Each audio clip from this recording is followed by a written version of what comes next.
अखंड रूप से भगवान के चरणों का स्पर्श करती रहे।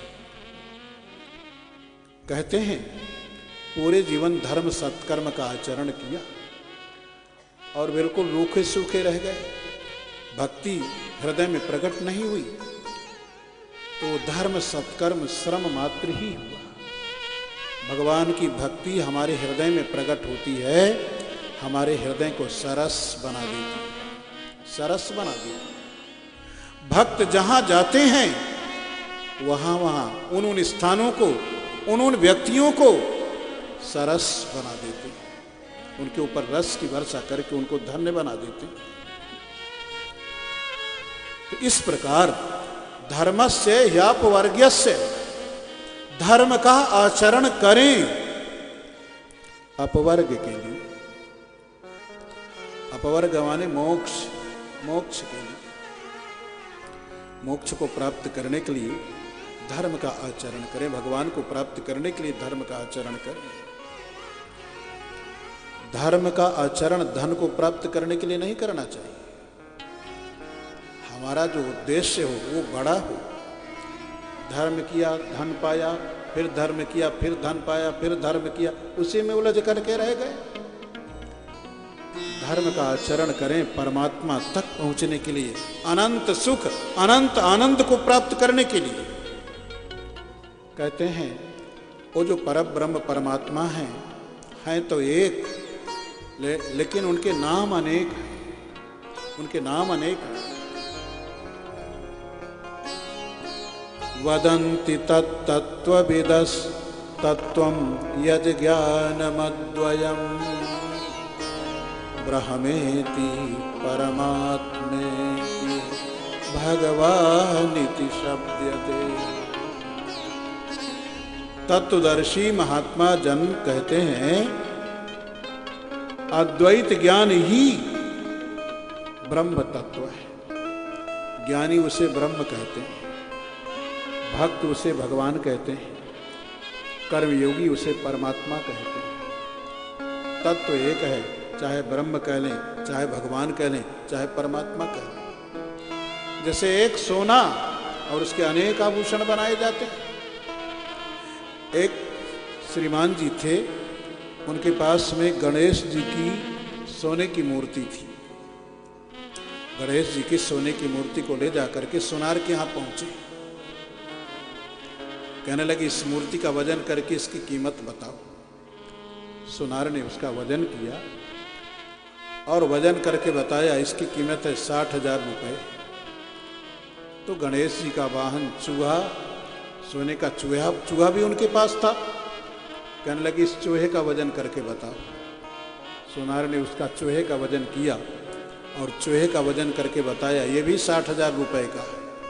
अब तो ये सज्जन बड़े नाराज हुए, स्वर्णकार को डांटने लगे, कहने लगे तुम्हें बिल्कुल अकल नहीं, बिल्कुल बुद्धि नहीं। गणेश भगवान है और भगवान की जितनी कीमत लगा दिया, चूहा उनका वाहन है, सेवक है, उसकी भी वही कीमत। स्वर्णकार हंसने लगा, हंस करके कहने लगा देखिए श्रीमान जी, मैं गणेश जी का वजन नहीं कर रहा हूं, मैं चूहे का वजन नहीं कर रहा हूं, मेरी दृष्टि है सुवर्ण पर, मैं सोने का वजन कर रहा हूं। आप ऐसा करो, इसमें से अपना गणेश पना निकाल लो, चूहा पना निकाल लो। मुझे केवल सोना दिखाई दे रहा है, मुझे गणेश नहीं दिखते, चूहा नहीं दिखता, मैं सोने का वजन कर रहा हूं। मेरी दृष्टि तत्व पर है, सुवर्ण पर है। अब सोना कान का आभूषण बनवाएं,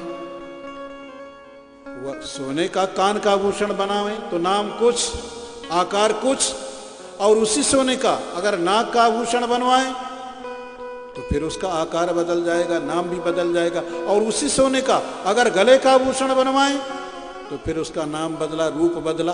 और उसी का अगर हाथ का आभूषण बनवाएं तो फिर उसका नाम बदल जाएगा, आकार बदल जाएगा। एक सोना और उसमें कितने आकार बनते हैं, बिगड़ते हैं, बनते हैं, बिगड़ते हैं, लेकिन सोना सोना ही रहता है। इसी प्रकार परमात्मा एक है। ज्ञानी उसे ब्रह्म कहते हैं, कर्मयोगी उसे परमात्मा कहते हैं, भक्त उसे भगवान कहते हैं।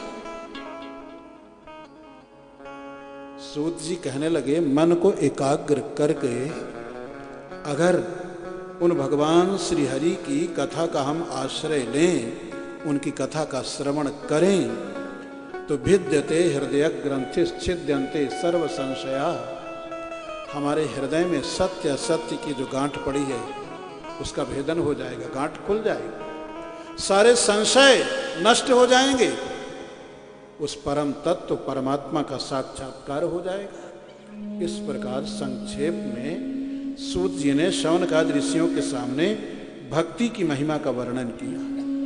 भगवान के 24 अवतारों का संक्षेप में वर्णन करते हुए बताया, इदम भागवतम नाम पुराणम ब्रह्म संहितम, ये जो श्रीमद् भागवत महापुराण है, इसमें भगवान श्री कृष्ण के दिव्य लीला का चरित्र का वर्णन किया गया है।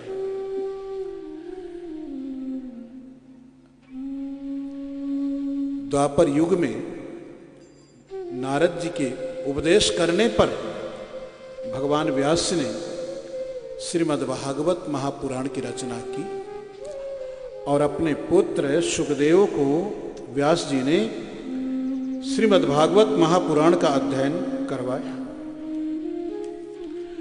और सुखदेव जी ने महाराज परीक्षित को ये श्रीमद् भागवत कथा सुना करके उनका उद्धार कर दिया। महाराज परीक्षित के जन्म का वर्णन करते हुए कहते हैं, जिस समय कौरव और पांडव आपस में महाभारत युद्ध कर रहे थे, यदा मृधे कौरव सृंजयाना वीरे स्वथो वीर गतिम गतेषु वृकोदरा विद्ध गदाभिमर्षे भग्नोरुदंडे धृतराष्ट्रपुत्रे भग्नोरुदंडे धृतराष्ट्रपुत्रे। जिस समय महाभारत युद्ध हो रहा, आप जानते हैं महाभारत युद्ध क्यों हुआ? कौरव पांडव दोनों भाई भाई थे, लेकिन राज्य संपत्ति के कारण आपस में लड़कट करके मर गए। ये संपत्ति ऐसी दूषित वस्तु है, बहुत बड़ा नरसंहार करवा देती। लेकिन भाई यहाँ कितना एकत्र क्यों ना कर लें, कितना धन कितनी संपत्ति क्यों ना एकत्र कर लें, साथ में कुछ जाने वाला नहीं, सब यहीं छोड़ करके जाना पड़ेगा। किसी ने तो बहुत अच्छी बात कही है, सज धज के जिस दिन मौत की सहजादी आएगी, सज धज के जिस दिन मौत की सहजादी आएगी, सज धज के जिस दिन मौत की सहजादी आएगी, सज धज के जिस दिन मौत की सहजादी आएगी, ना सोना काम आएगा ना चांदी आएगी, सोना काम आएगा न चांदी आएगी, ना सोना काम आएगा ना चांदी आएगी, सोना काम आएगा न चांदी आएगी।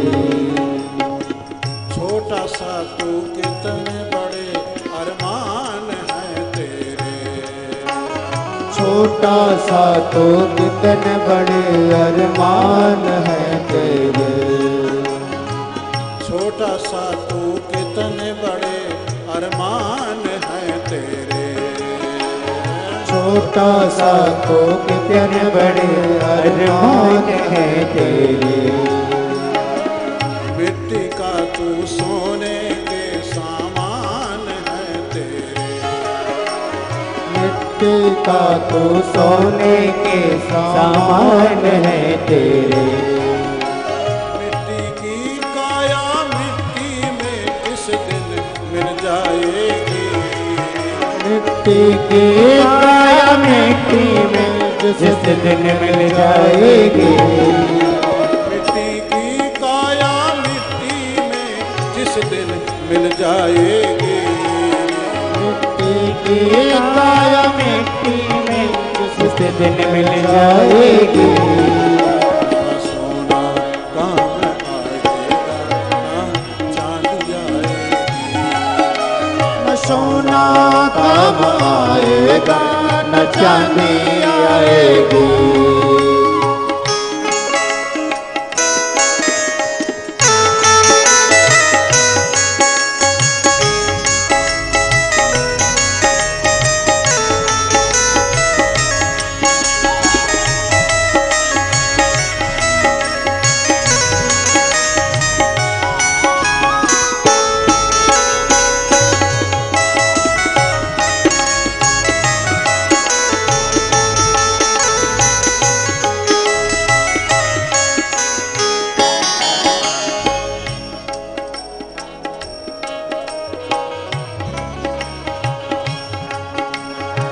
पंछी है तू तोड़ के पिंजड़ा छोड़ के उड़ जा। पंछी है तू तोड़ के पिंजड़ा छोड़ के उड़ जा। माया महल के सारे बंधन तोड़ के उड़ जा। माया महल के सारे बंधन तोड़ के उड़ जा। माया महल के सारे बंधन तोड़ के उड़ जा। माया महल के सारे बंधन तोड़ के उड़ जा। दिल की धड़कन में मौत जिस दिन गुनगुनाएगी। दिल की धड़कन में मौत जिस दिन गुनगुनाएगी। दिल की धड़कन में मौत जिस दिन गुनगुनाएगी। दिल की धड़कन में मौत जिस दिन गुनगुनाएगी। ना सोना काम आएगा ना चांदी आएगी। सोना काम आएगा न चांदी आएगी।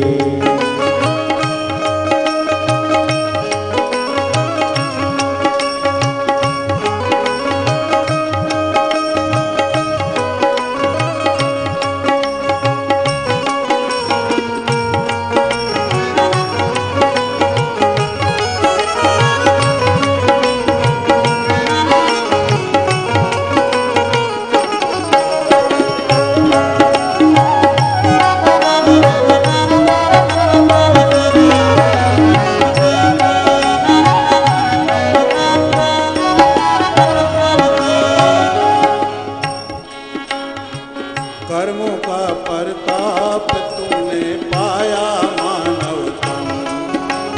कर्मों का प्रताप तूने पाया मानव तन। कर्मों का प्रताप तूने पाया मानव तन। कर्मों का प्रताप तूने पाया मानव तन। पाप में डूबा हुआ है मूरख तेरा मन। पाप में डूबा हुआ है मूर्ख तेरा मन। ये पाप की नैया तुझे जिस दिन डूबाएगी। ये पाप की नैया तुझे जिस दिन डुबाएगी।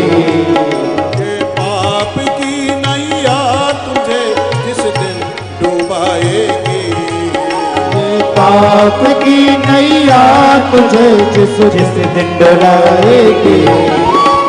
सोना काम आएगा ना चांदी आएगी। सोना काम आएगा न चांदी आएगी। काम आएगा ना चांदी आएगी। सोना काम आएगा न चांदी आएगी। सज धज के जिस दिन मौत की सहजादी आएगी। सज के जिस दिन मौत की शहजादी आएगी। सज धज के जिस दिन मौत की सहजादी आएगी। सज धज के जिस दिन मौत की शहजादी आएगी।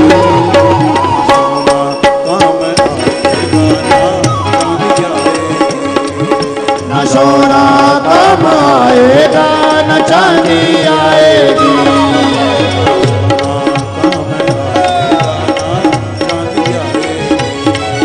न सोना काम आएगा न चांदी आएगी।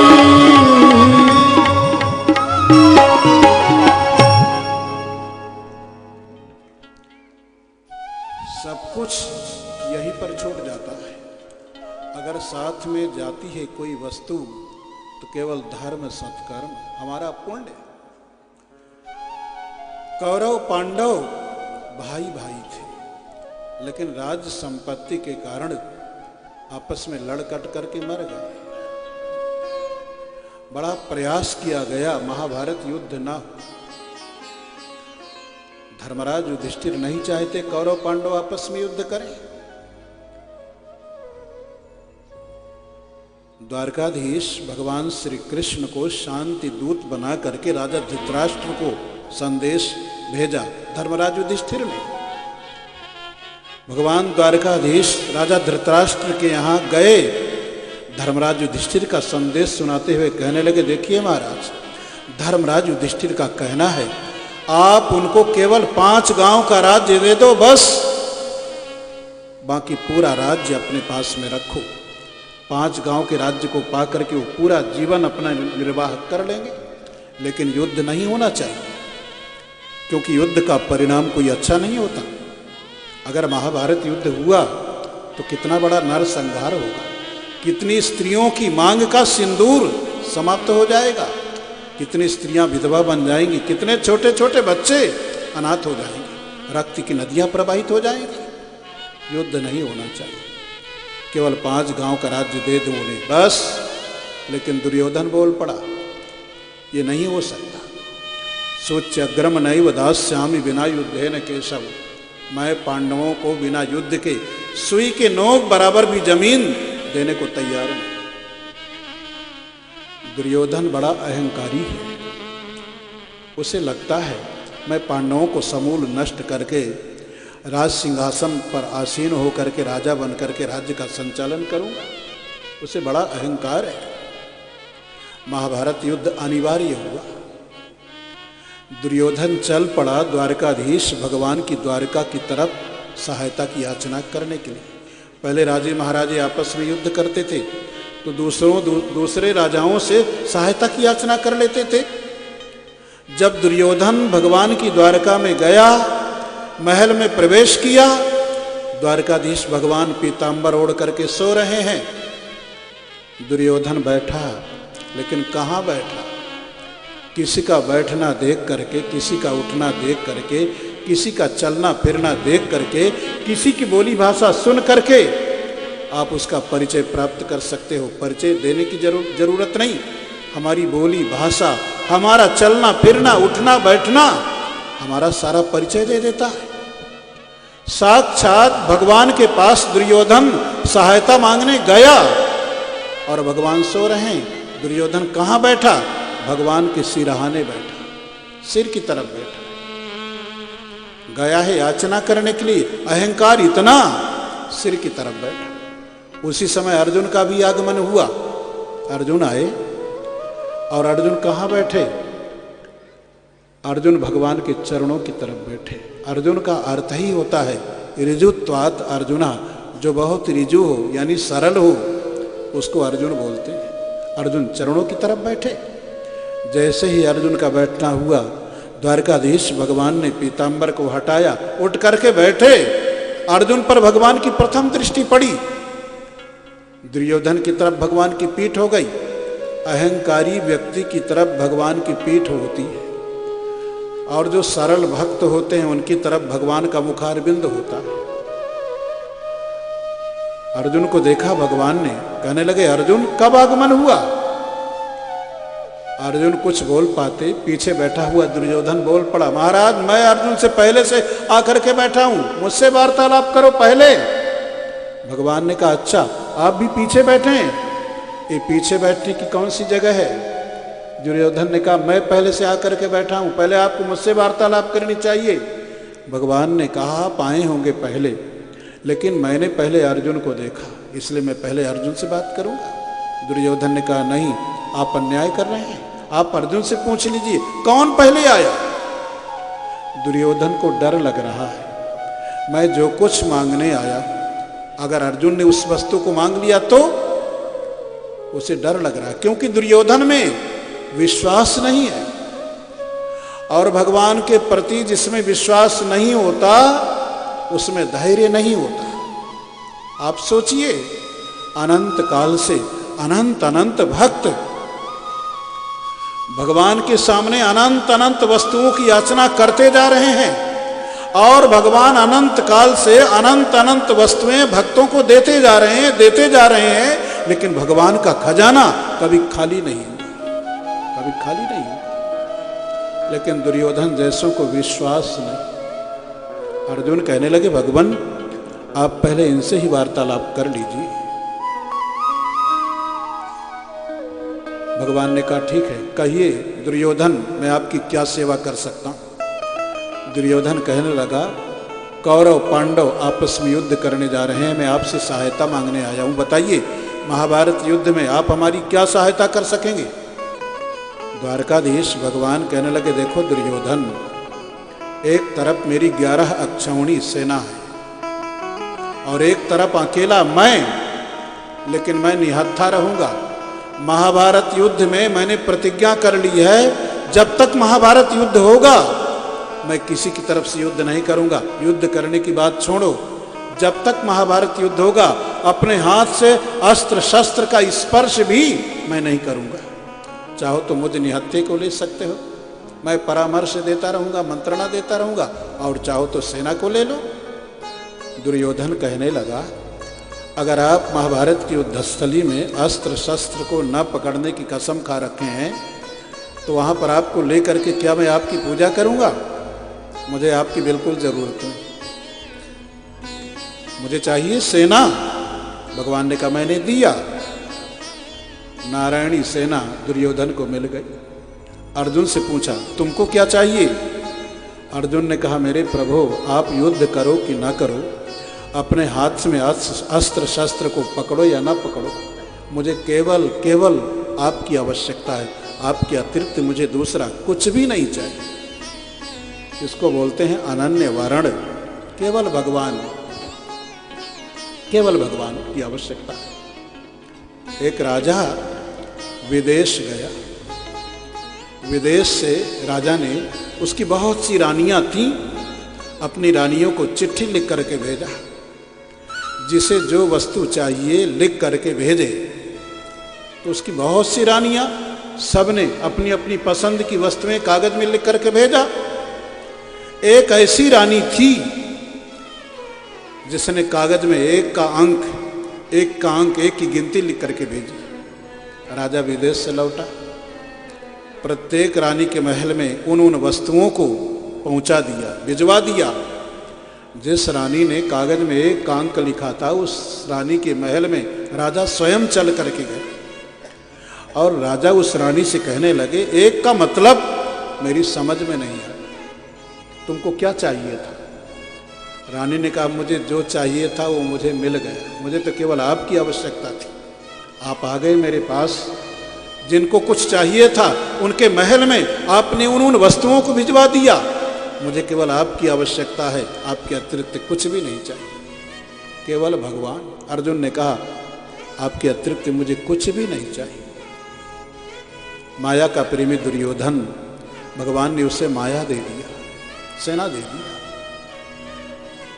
और भगवान के प्रेमी हैं अर्जुन, अर्जुन को मिल गए साक्षात भगवान। अब आप सोचिए, जिसे साक्षात परमात्मा प्राप्त हो जाए, ऐसी कौन सी वस्तु शेष रह गई जो उसे न मिल गई। अरे भाई, भगवान से बाहर क्या हो सकता है। सारा प्रपंच, पूरा का पूरा विश्व ब्रह्मांड भगवान के भीतर समाया हुआ है।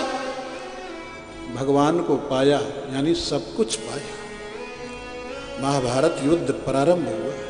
देखिए, ये कौरव अधर्म का स्वरूप है, पांडव धर्म का स्वरूप है, धर्म के स्वरूप है।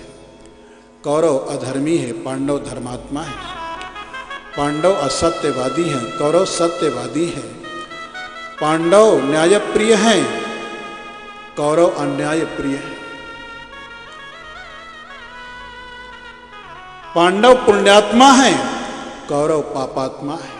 जब से इस संसार की रचना हुई तब से लेकर के आज तक धर्म का अधर्म से, पुण्य का पाप से, सत्य का असत्य से, न्याय का अन्याय से संघर्ष होता रहा है, चल रहा है ये संघर्ष वर्तमान में और आगे भी। जब तक ये संसार रहेगा तब तक ये संघर्ष चलता रहेगा। प्रारंभ में देखने में ऐसा लगता है अधर्मी की ताकत बहुत बढ़ी चढ़ी है, धर्मात्मा कमजोर दिखाई पड़ता है, लेकिन भाई अंत में विजय उसकी होती है जो धर्मात्मा होते हैं। यतो धर्मस ततो जय। जो धर्मात्मा होते हैं उनकी विजय होती है, जो पुण्यात्मा होते हैं उनकी विजय होती है, क्योंकि धर्मात्माओं के पक्ष में भगवान होते हैं।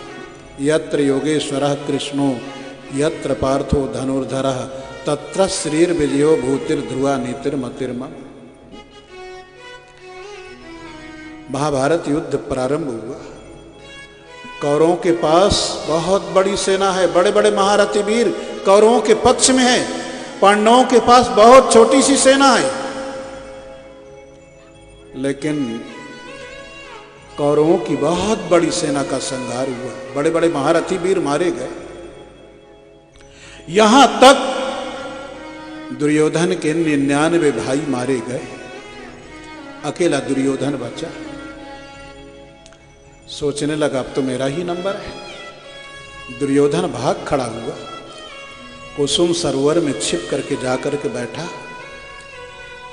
लेकिन भीमसेन की प्रतिज्ञा है, जब तक मैं दुष्ट दुर्योधन की जंघा पर अपनी गदा का प्रहार करके उसे धराशायी नहीं कर दूंगा तब तक मुझे शांति नहीं। भीमसेन ने दुर्योधन को ललकारा। आखिर दुर्योधन भी क्षत्रिय है, बलवान योद्धा है, गदा युद्ध में निपुण है। भीमसेन की ललकार उसे सहन नहीं हुई, बाहर निकला दुर्योधन, भीमसेन के साथ में भयंकर गदा युद्ध करने लगा। लेकिन भगवान श्री कृष्ण की कृपा से भीमसेन ने दुर्योधन की जंघा पर गदा का प्रहार करके उसे धराशायी कर दिया। बिरको दरा विद्ध गदा भी मर्ष है भगनोर दंडे धृतराष्ट्र पुत्रे। जमीन पर पड़ा है दुर्योधन, उठ बैठ नहीं सकता, चल फिर नहीं सकता। असह्य वेदना उसके शरीर में हो रही है, जमीन पर पड़े पड़े कराह रहा है, चिल्ला रहा है। जिस दुर्योधन के आगे पीछे हजारों की संख्या में सेना चलती थी, सेवक चला करते थे, आज वही दुर्योधन अनाथ की भांति जमीन पर पड़ा है। कोई पानी के लिए भी पूछने वाला नहीं। गीध और कौआ चारों तरफ से घेर करके बैठे हैं, वो भी इसलिए कि कब इसके शरीर में से प्राण निकले और हम इसका भोग लगाएं। लेकिन दुर्योधन के पक्ष में एक बलवान योद्धा है, गुरुदेव द्रोणाचार्य का पुत्र अश्वत्थामा। अश्वत्थामा दुर्योधन के पास आकर के निवेदन करने लगा, महाराज मैं आपकी क्या सेवा कर सकता हूं। दुर्योधन कहने लगा, अश्वत्थामा अगर मेरे मरने से पहले पांचों पांडवों का मस्तक काट करके उनके मस्तक को मेरे सामने उपस्थित कर सको तो मैं शांति से प्राणों का त्याग कर सकूंगा। देखिए, दुष्ट व्यक्ति मरते दम तक दुष्टता का त्याग नहीं करता। अश्वत्थामा कहने लगा, अभी जा रहा हूं, पांचों पांडवों के मस्तक को काट करके आपके सामने उपस्थित करता हूं। तलवार लेकर के अश्वत्थामा पांडवों के शिविर में गया। अंधेरा है, अंधेरी रात्रि है, 5 पांडव तो नहीं मिले, बल्कि उनके 5 छोटे बच्चे सो रहे थे। अश्वत्थामा ने उन 5 बच्चों का मस्तक काटा, उनके मस्तक को ला करके दुर्योधन के सामने प्रस्तुत कर दिया। लेकिन दुर्योधन पहचान गया। दुर्योधन कहने लगा, अश्वत्थामा ये तुमने क्या किया? मेरी शत्रुता पांडवों से थी, ना कि इन निरपराध छोटे छोटे बच्चों से। अश्वत्थामा इन निरपराध छोटे छोटे बच्चों की हिंसा करके तुमने मेरे वंश को ही समूल नष्ट कर दिया। अरे पांडवों का वंश, कौरवों का वंश कोई अलग अलग तो नहीं है। इन 5 बच्चों के द्वारा हमारा वंश आगे बढ़ता, लेकिन इन निरपराध छोटे बच्चों की हिंसा करके अश्वत्थामा तुमने हमारे वंश को समूल नष्ट कर दिया। कहाँ शांति से मरना चाहता था दुर्योधन, लेकिन उसकी अशांति बहुत बढ़ गई। बहुत दुखी हुआ दुर्योधन, बहुत पश्चाताप करने लगा। अश्वत्थामा से कहने लगा, मेरे नेत्र से ओझल हो जा, मैं तेरा चेहरा भी नहीं देखना चाहता। बहुत अशांति पूर्वक पश्चाताप की अग्नि में जलते हुए दुर्योधन ने बड़े कष्ट के साथ में अपने प्राणों का त्याग किया।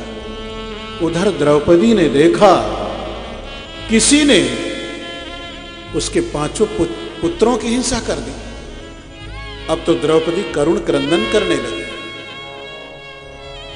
माता शिशूनां निधनं सुतानां विषम्य घोरं परितप्यमाना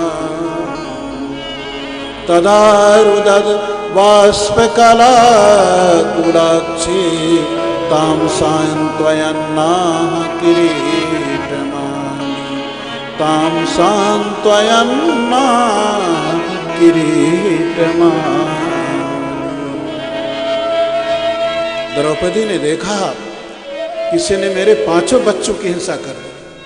द्रौपदी करुण क्रंदन करने लगी, रोने लगी। अर्जुन द्रौपदी के पास में आकर के कहने लगे, जिसने तेरे 5 बच्चों की हिंसा की है, अभी अभी उस दुष्ट को पकड़ करके तेरे सामने ला करके उपस्थित करता हूं। मैं उसका वध करूंगा। उसके शव पर बैठ करके तू स्नान करना और तब मैं तेरे नेत्र के आंसुओं को पोंछूंगा। भगवान श्री कृष्ण ने रथ को तैयार किया। अर्जुन उस रथ पर बैठे, भगवान रथ का संचालन करने लगे, अश्वत्थामा का पीछा करने लगे। अश्वत्थामा भी समझ गया अर्जुन के बाणों से मैं बच न सकूंगा, वो भी भागा। लेकिन सोचिए, जिस भक्त के रथ की बागडोर साक्षात भगवान के कर कमलों में समर्पित हो, जिस भक्त के जीवन रथ की बागडोर भगवान ने स्वयं संभाल करके पकड़ करके रखी हो, उस भक्त का अपराधी भाग करके कहां जाएगा। अर्जुन के जीवन रथ की बागडोर साक्षात परमात्मा के कर कमलों में समर्पित है। अश्वत्थामा को पकड़ा, बांध लिया, रथ में रखा और बंधे हुए अश्वत्थामा को द्रौपदी के सामने ला करके अर्जुन ने उपस्थित कर दिया। कहने लगे, देख लो, यही तुम्हारे पुत्रों का हत्यारा है। अभी अभी मैं तलवार के द्वारा इसके खंड खंड करके अपनी प्रतिज्ञा को पूर्ण करता हूं। लेकिन द्रौपदी ने जिस समय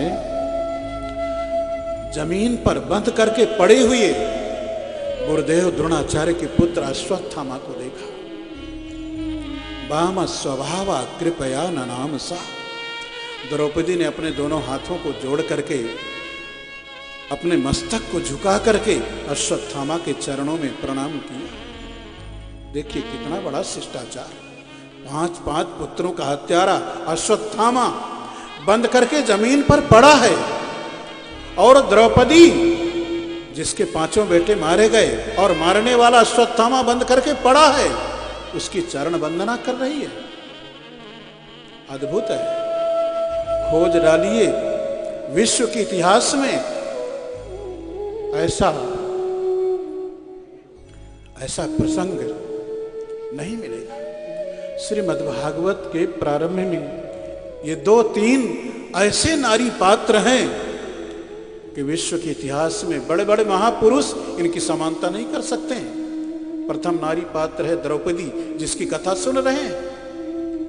5 पुत्रों का हत्यारा अश्वत्थामा सामने जमीन पर बंद करके पड़ा है और द्रौपदी उसकी चरण वंदना कर रही है, इसलिए कि ये ब्राह्मण है और इसलिए कि हमारे गुरुदेव द्रोणाचार्य के पुत्र है। अद्भुत है।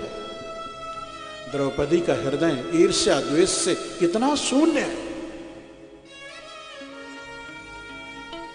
हम लोग अपनी तरफ देखें, हमारे परिवार में हमारे जो पूज्य हैं, जो बड़े बूढ़े हैं, सम्मानित व्यक्ति हैं, जिनका हम सम्मान करते हैं, अगर उनसे 2-4 बातें हो जाएं तो हम बातचीत करना छोड़ देते हैं, प्रणाम नमस्कार सब बंद कर देते हैं, सारा शिष्टाचार भूल जाते हैं। लेकिन द्रौपदी को देखिए,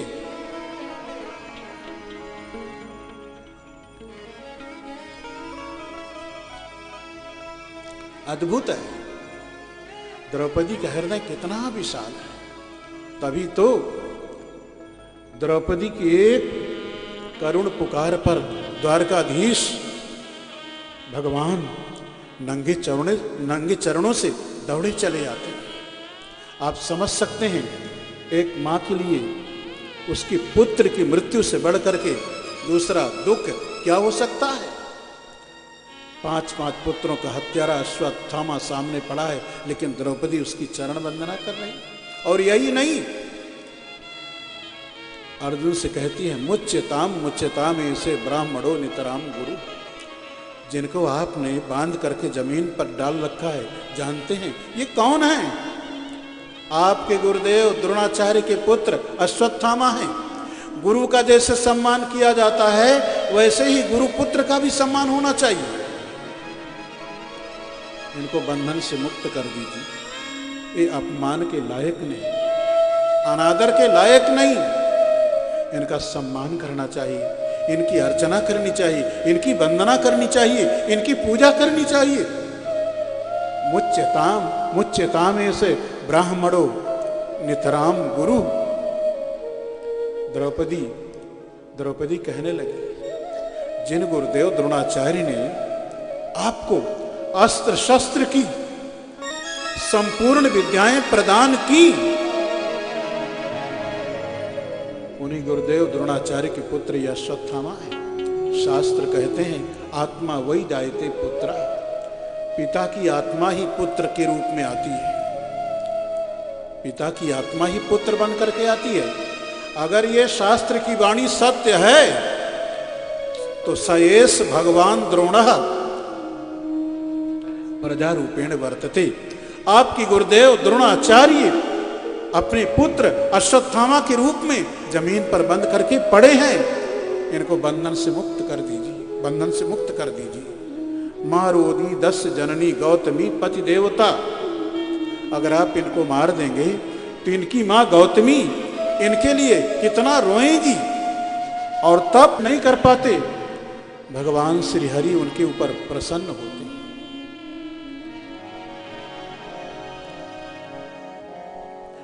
किसी के काम जो आए उसे इंसान कहते हैं। किसी के काम जो आए उसे इंसान कहते हैं।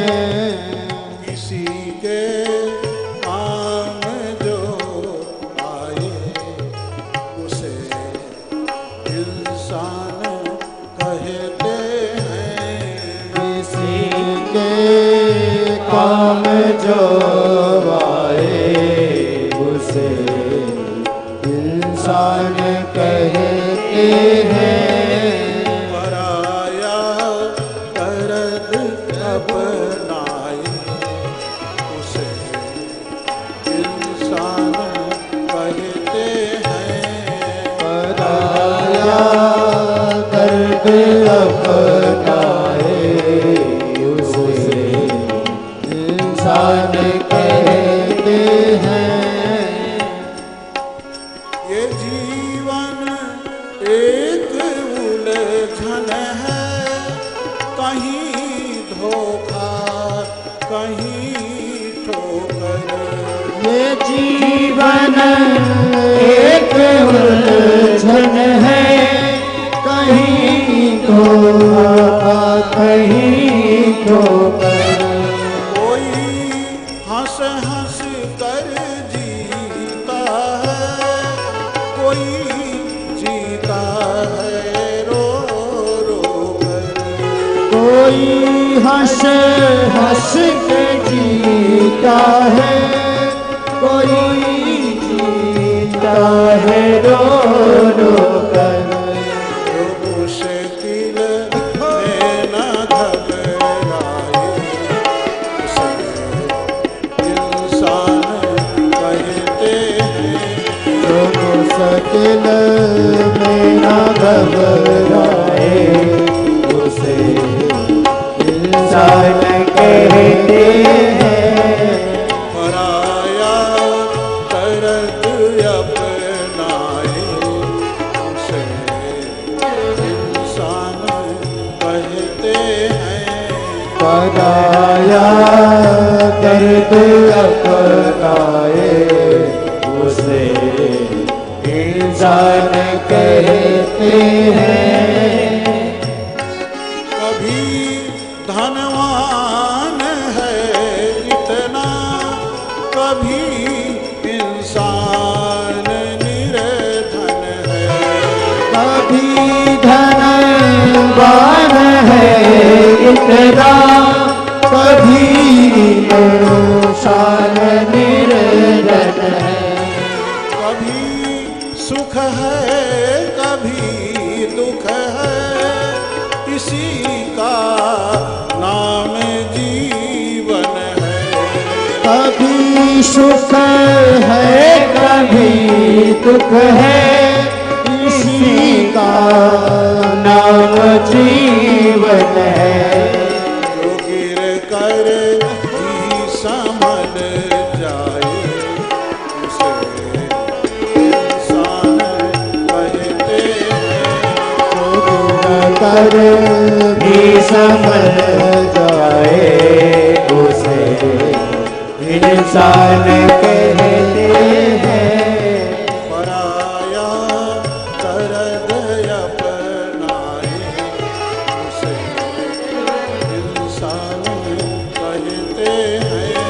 पराया दर्द अपनाए, उसे इंसान कहते हैं।